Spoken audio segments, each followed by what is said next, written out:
몇 시간 전 우크라이나가 러시아 본토에 위치한 공군기지 5곳을 동시다발적으로 타격했습니다. 이번 작전으로 우크라이나는 러시아 군용기 41대를 파괴하며 약 9조 6,400억 원에 달하는 피해를 입혔다고 발표했습니다. 한 외신은 이번 공격이 러시아에게 가장 큰 피해를 준 드론 공격이자 모스크바까지 상당한 타격을 줄 것이라고 평가했습니다. 이에 앞서 우크라이나가 러시아 푸틴 대통령 암살을 목적으로 대규모 드론 공격을 진행했습니다.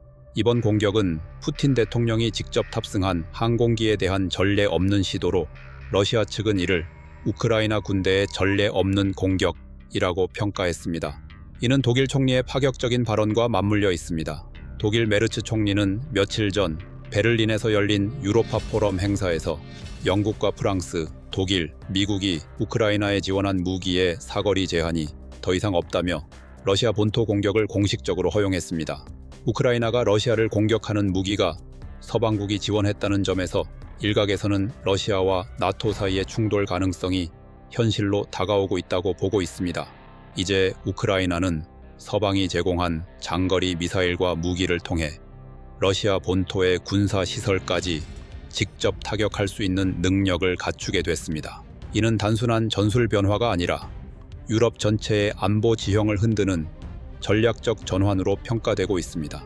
독일의 이러한 결정은 특히 주목받습니다. 그동안 군사력 확대에 매우 보수적이었던 독일이 우크라이나의 장거리 공격 능력을 허용했다는 건 그만큼 상황이 심각하다는 뜻입니다. 독일 내부 정치권에서도 반대 의견이 있었지만 러시아의 공습이 그 모든 우려를 뒤덮을 정도로 거셌다는 점이 핵심입니다. 실제로 러시아는 최근 유럽 국경 인근 지역에 군사력을 집중 배치하고 있습니다. 특히 핀란드 국경에서는 병력과 군사 인프라가 급속히 확충되고 있습니다. 러시아는 핀란드와 맞닿은 약 1340km의 국경을 따라 페트로자보츠크에 새로운 육군 사령부를 설립했습니다. 장갑차 50대를 수용할 수 있는 대형 창고 3동이 신설됐고 신규 병영, 훈련장, 탄약고, 철도시설 등 군사 인프라가 대폭 확장되고 있습니다. 무르만스크와 올레냐 공군기지에도 전투기와 헬리콥터를 증강 배치하고 있습니다. 무르만스크 인근 기지에는 20년 만에 러시아 헬리콥터가 복귀했고 올레냐 공군기지에는 전투기 수십 대가 새롭게 포착됐습니다. 이들 기지는 모두 핀란드 국경에서 160km 이내에 위치해 있습니다.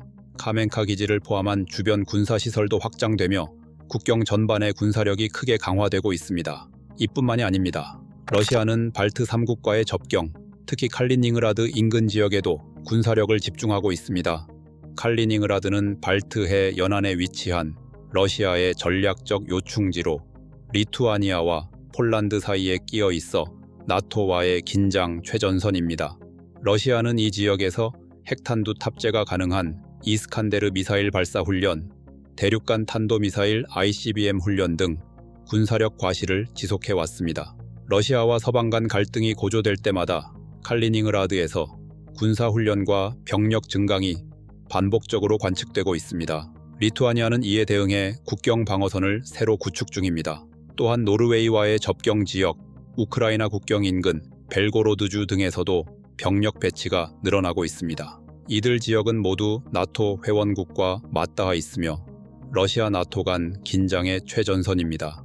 이런 움직임에 대해 유럽 각국은 예의주시하고 있습니다.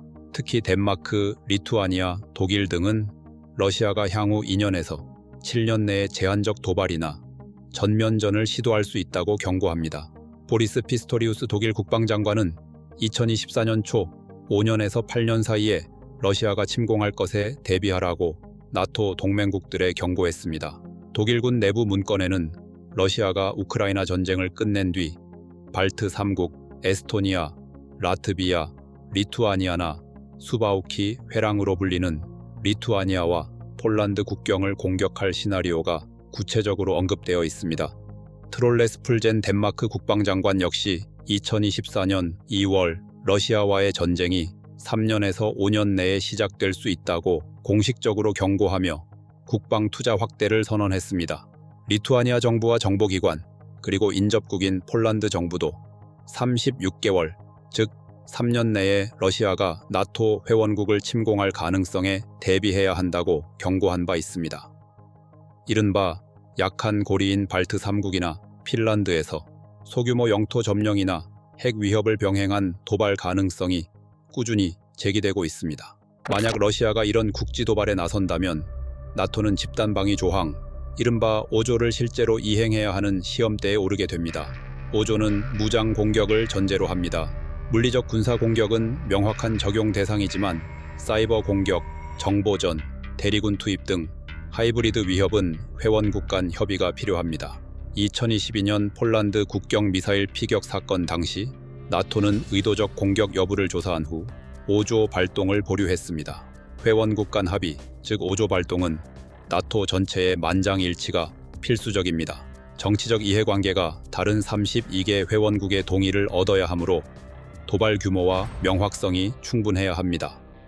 러시아는 나토의 5조 이행 의지를 약화시켜 동유럽 회원국들의 불안감을 조장시키자 합니다. 따라서 러시아의 칼리닝그라드 군사 증강은 나토가 소규모 도발에 과감히 대응하지 못할 것이라는 심리전 의도로 해석됩니다. 정리하자면 러시아의 나토국 공격 시 5조를 발동하면 전면전 리스크가 증가합니다. 5조 미발동 시 동맹국 간의 신뢰도가 하락하게 됩니다. 따라서 이는 단순한 지역 분쟁을 넘어선 유럽 전체의 안보 위기를 의미합니다.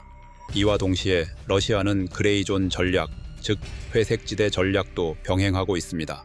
그레이존 전략이란 전면전과 평화 사이, 즉 명확한 무력 충돌이나 공식 전쟁에 이르지 않는 모호한 중간지대에서 다양한 수단을 활용해 상대를 압박하고 자국의 이익을 극대화하는 방식입니다. 사이버 공격, 정보전, 허위 정보, 혹은 가짜 뉴스 유포, 정치, 경제적 압박, 에너지 무기화, 선거 개입, 현지 칠러 세력 지원, 법률전 등 다양한 비군사적 수단을 동원합니다. 공식적인 군사 개입 대신 작은 녹색 인간들, 즉 신분을 숨긴 특수부대, 용병, 민병대 등 비정규 병력을 투입하거나 평화유지군 명목 등으로 군사적 존재감을 확대할 수 있습니다.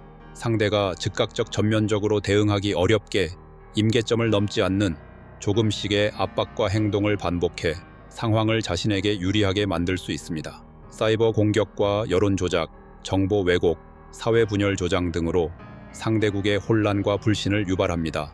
또는 유럽 내 해적 케이블, 에너지 시설 같은 핵심 인프라를 겨냥한 파괴 공작 등으로 유럽 사회를 흔들고 있는 겁니다. 이처럼 러시아의 위협이 다층적이고 복합적인 상황에서 유럽 각국은 군사적 준비를 가속화하고 있습니다. 그리고 그 중심에는 한국 무기가 있습니다. 유럽의 여러 나라들이 최근 한국산 무기를 대거 수입하고 있습니다. 한국의 방위산업체들은 이미 나토 기준에 부합하는 무기를 대량 생산할 수 있는 능력을 갖췄고 K2 전차, K9 자주포, FA-50 경공격기, 천무다연장 로켓 등이 대표적입니다. 이 무기들은 빠르게 생산할 수 있고 가격은 합리적이며 성능도 뛰어납니다.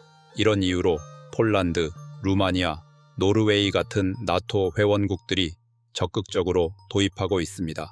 한국 정부는 나토와의 협력을 강화하고 방산 수출의 제도적 장벽을 줄이기 위한 기반을 마련했습니다. 군용기 안전성 인증 상호 인정, 정상외교, 나토 정상회의 참석 등을 통해 한국 무기의 국제 신뢰도를 높였습니다. 여기에 더해 유럽 각국은 우크라이나에 무기를 지원하면서 자국 무기 재고가 급격히 줄어든 상황입니다. 이 공백을 메우기 위해 한국산 무기가 선택된 겁니다. 한국은 신속하게 대량 공급할 수 있기 때문에 유럽이 원하는 즉시 조달의 조건을 충족시킬 수 있습니다. 한국은 이제 단순한 무기 수출국을 넘어 국제적인 방산 기지로 부상하고 있습니다. 한국은 2000년대 초 31위에 불과했던 방산 수출 순위에서 세계 10위권으로 도약했습니다. 정부는 2030년까지 1,200억 달러 수출을 목표로 하고 있으며 나토 회원국들을 핵심 시장으로 보고 전략적 공략에 나서고 있습니다. 특히 러시아산, 중국산 무기의 수입이 정치적 이유로 어렵거나 제한된 국가들이 한국산 무기를 대안으로 채택하면서 한국의 방산 시장은 점점 더 넓어지고 있습니다. 정리하자면 2025년 현재 유럽은 러시아의 군사적 압박과 그레이존 전략, 그리고 실제 공습 위협 속에서 방어 태세를 강화하고 있습니다. 독일의 무기 사거리 제한 해제는 단순한 정책 전환이 아니라 전쟁의 문턱에 가까워지고 있다는 경고입니다. 그리고 이 흐름 속에서 한국은 방산 강국으로서 새로운 역할을 맡게 됐습니다. 전 세계가 지켜보는 가운데 한국 무기는 이제 단순한 수출품이 아니라 유럽 안보를 떠받치는 전략 자산으로 평가받고 있습니다.